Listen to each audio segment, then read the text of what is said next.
Durant la saison estivale, plus de 200 personnes s'élancent chaque jour à l'assaut du Mont Blanc. L'ascension dure une dizaine d'heures. En général, il faut compter 2 jours d'effort. Mais au bout du chemin, la récompense est au rendez-vous. Un panorama à couper le souffle.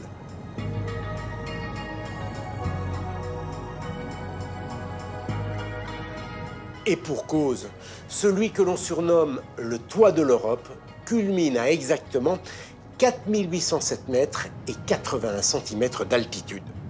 Aujourd'hui, avec un peu de préparation, même les alpinistes du dimanche peuvent gravir le géant de glace. Mais pendant très longtemps, le Mont Blanc est resté interdit. Un lieu où personne n'osait s'aventurer. Jusqu'au XVIIIe siècle, les habitants de la vallée l'appelaient même la montagne maudite.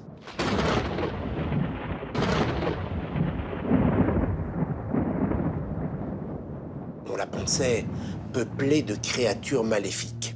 Tout change en 1760. Cette année-là, le naturaliste suisse Horace Bénédict de Saussure commence à étudier le Mont Blanc. Et d'abord, il veut connaître son altitude. Le plus simple, pour le savoir, c'est évidemment de grimper à son sommet. Ce n'est pas le courage qui lui manque, mais il faut avoir conscience qu'à l'époque, le terrain n'a jamais été défriché. Il n'existe aucun sentier sur les pentes de ces reliefs. Il sait par ailleurs qu'il y a plus aguerri que lui pour marcher en montagne.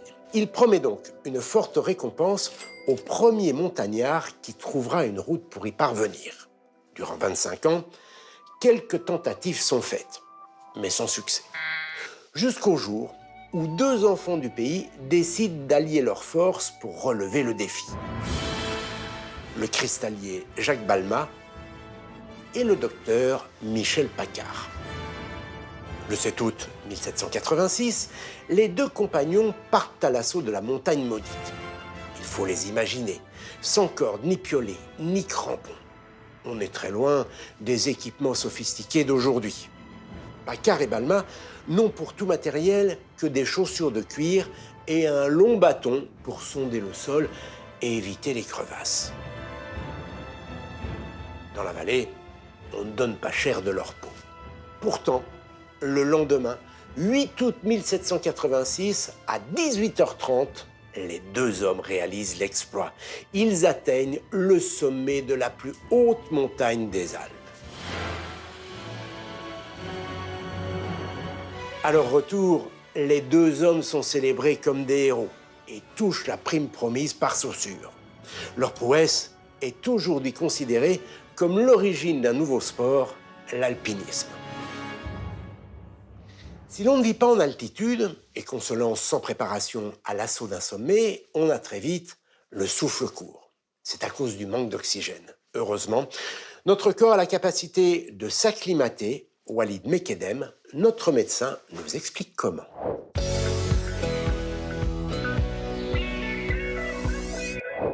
Avec l'altitude, la pression atmosphérique de l'air diminue et la respiration devient difficile. On s'essouffle rapidement. Bon, c'est pas à toi, Jamy, que je vais apprendre ça.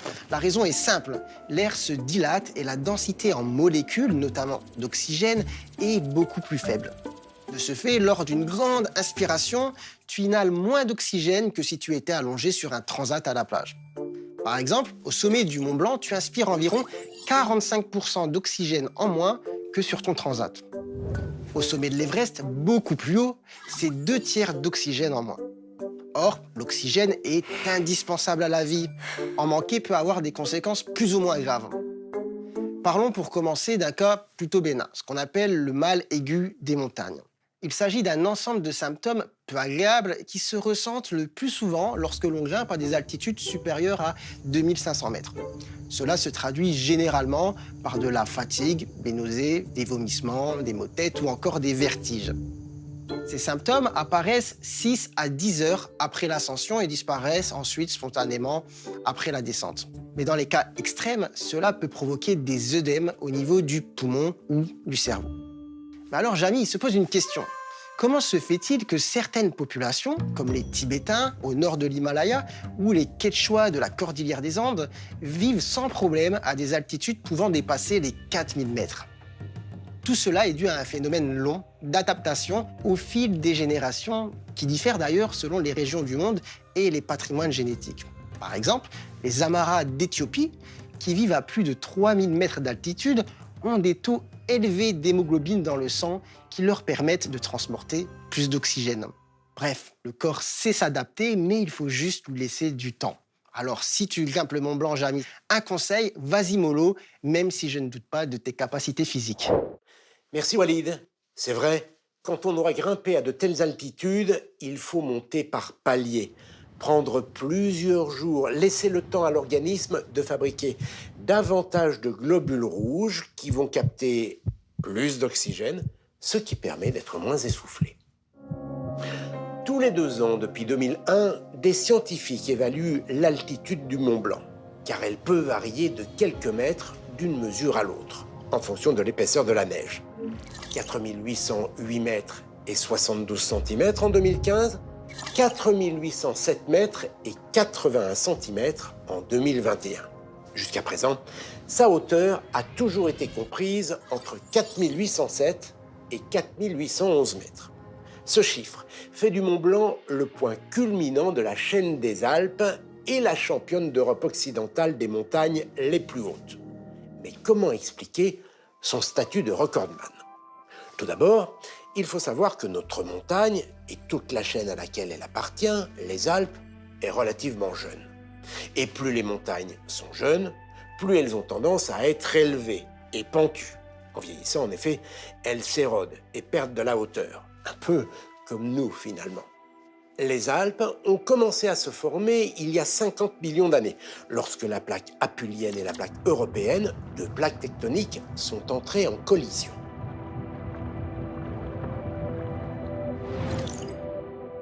Le Mont Blanc, lui, s'est dressé il y a seulement 15 millions d'années. Mais il ne doit pas sa formidable hauteur qu'à son jeune âge. Sa composition explique aussi une grande partie de son altitude. Il est constitué principalement de granit, alors que beaucoup de reliefs sont calcaires.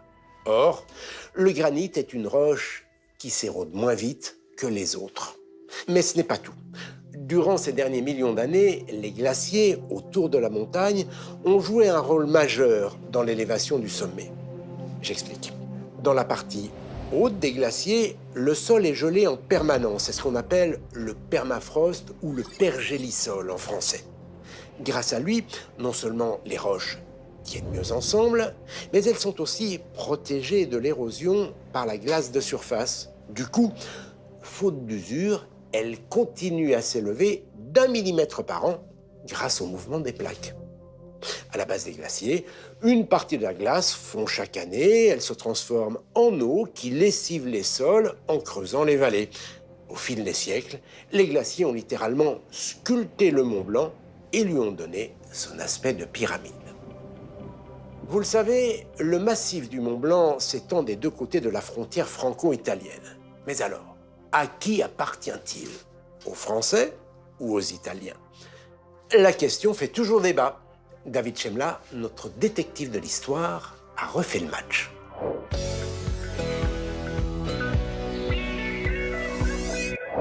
Voilà une vieille querelle qui a été relancée en 2020 par Emmanuel Macron.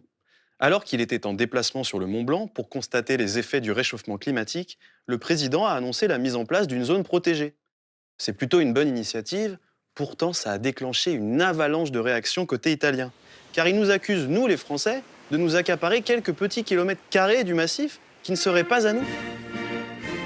Mais alors, de quand date cette guéguerre, Jamy, et pourquoi cette décision a-t-elle mis le feu à la poudreuse? Tout a commencé il y a plus de 160 ans. À l'époque, l'Italie n'est pas encore unifiée. Le roi de Piémont-Sardaigne veut justement y parvenir, mais pour ça, il a besoin de soutien militaire. Il demande de l'aide à Napoléon III, qui accepte de le soutenir, mais à condition de récupérer le comté de Nice et le duché de Savoie, où se trouve le Mont Blanc. Les deux territoires sont rattachés à la France par le traité de Turin signé le 24 mars 1860. Une nouvelle frontière est établie et l'intégralité du Mont Blanc se retrouve côté français. Mais pour quelques Italiens, ce traité est perçu comme une annexion. Depuis, certains continuent de remettre en cause le découpage français. Et la zone la plus contestée, c'est pas le sommet du Mont Blanc, mais la pointe Heilbronner qui culmine à 3462 mètres. En 2019, pour des raisons de sécurité, les maires des communes voisines de Chamonix et Saint-Gervais ont pris un arrêté pour y interdire le décollage des parapentes. Or, sur cette fameuse pointe, se trouve un refuge et le terminus d'un téléphérique, tous deux gérés par les Italiens. Eh bien, figure-toi qu'on a frôlé l'incident diplomatique, Jamy. Autant te dire que l'annonce d'Emmanuel Macron n'a fait que raviver les tensions. Et l'extrême droite italienne est particulièrement virulente.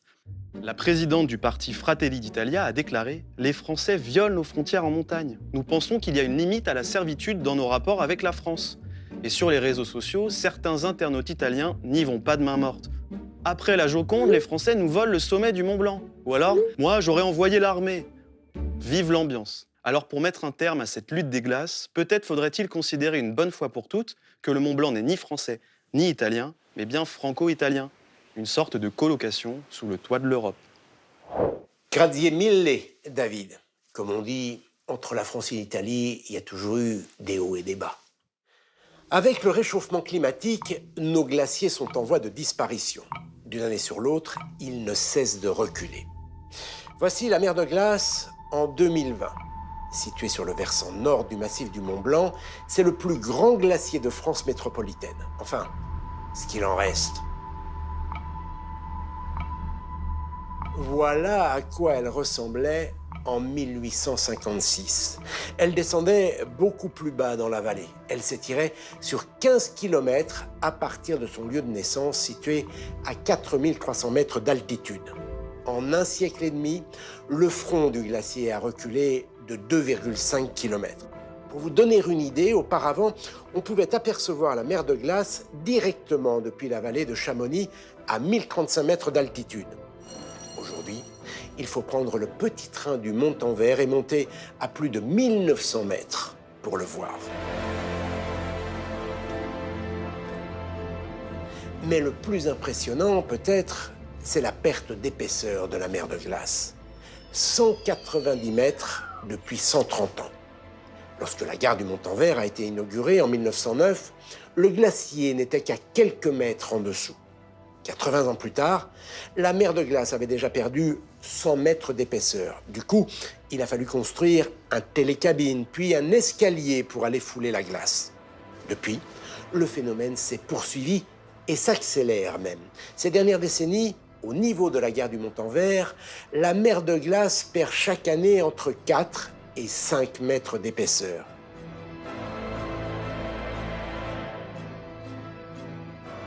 À l'origine de ce recul, le réchauffement climatique. L'augmentation des températures aggrave la fonte des glaciers. Mais ce n'est pas tout. Au printemps et en été, la neige joue normalement un rôle de couverture thermique sur la glace. Elle réfléchit la lumière, c'est ce que l'on appelle l'albédo. Mais cet albédo est désormais moins important au beau jour. La glace est directement exposée, ce qui amplifie la fonte, réchauffe les sols, affaiblit encore plus la couverture neigeuse. C'est un terrible cercle vicieux. L'Institut des géosciences de l'environnement de Grenoble, chargé de la surveillance des glaciers, estime donc que quel que soit le scénario, la langue de glace aura disparu d'ici 50 ans. Un indicateur de plus pour nous rappeler l'urgence climatique à laquelle nous faisons face. Observer l'impact du réchauffement climatique sur la mer de glace, ce n'est pas très compliqué. Il saute aux yeux. Il est en revanche beaucoup plus difficile d'en voir les effets sur la faune qui vit sur le Mont Blanc. Heureusement, une ONG scientifique a eu une idée de génie. Hélène Gâteau nous met sur la piste.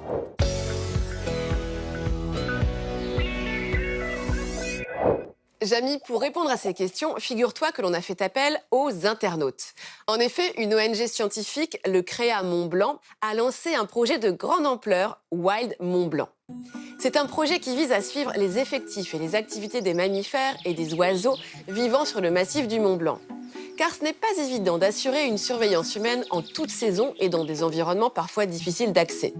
Alors, Wild Mont Blanc a installé depuis 2018 40 pièges photographiques sur les différents versants du sommet, entre 1300 et 2700 mètres d'altitude.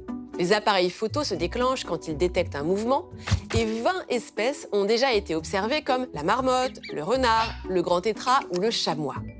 Les images recueillies permettent d'en apprendre plus sur le comportement alimentaire, les activités, les changements d'altitude ou même les mues des différents animaux qui passent devant l'objectif. Mais alors, comment sont intervenus les internautes dans ce projet? Eh bien, c'est le concept des sciences participatives. Les appareils produisent 150 000 clichés par an, donc il faut du monde pour les traiter. Les photos prises ont été mises à disposition des internautes à qui il a été demandé de scruter attentivement chaque image et de renseigner le nombre d'animaux et surtout l'espèce observée. Le but est de créer une base de données gigantesque qui permettra ensuite de développer, grâce à l'intelligence artificielle, un système d'identification automatisé pour pouvoir ensuite traiter un grand nombre d'images en un temps record. Déjà, les scientifiques ont montré que les animaux les plus observés sont le chamois, le cerf, puis le chevreuil. Aujourd'hui, ils essaient de savoir comment ils se répartissent les différents étages de la montagne et s'ils cohabitent bien. On n'en est qu'au début des constatations, mais ça sera un bon moyen de savoir si le changement climatique a un impact sur toutes ces espèces. Merci Hélène de nous avoir entraînés une fois de plus hors des sentiers battus. Et il est temps de passer aux 3 informations essentielles à retenir sur le Mont Blanc. 1. Haut de 4807 mètres et 81 cm, le Mont Blanc est gravi pour la première fois le 8 août 1786. Jacques Balmat et Michel Paccard signent cet exploit et donnent naissance à l'alpinisme moderne. 2. Les glaciers jouent un rôle majeur dans l'élévation des montagnes. Le permafrost en altitude limite l'érosion des roches, tandis que la fonte à la base creuse les vallées. 3. La mer de glace se réduit comme une peau de chagrin. Elle a reculé de 2,5 km en 150 ans et perd plusieurs mètres d'épaisseur chaque année. La cause, le réchauffement climatique évidemment.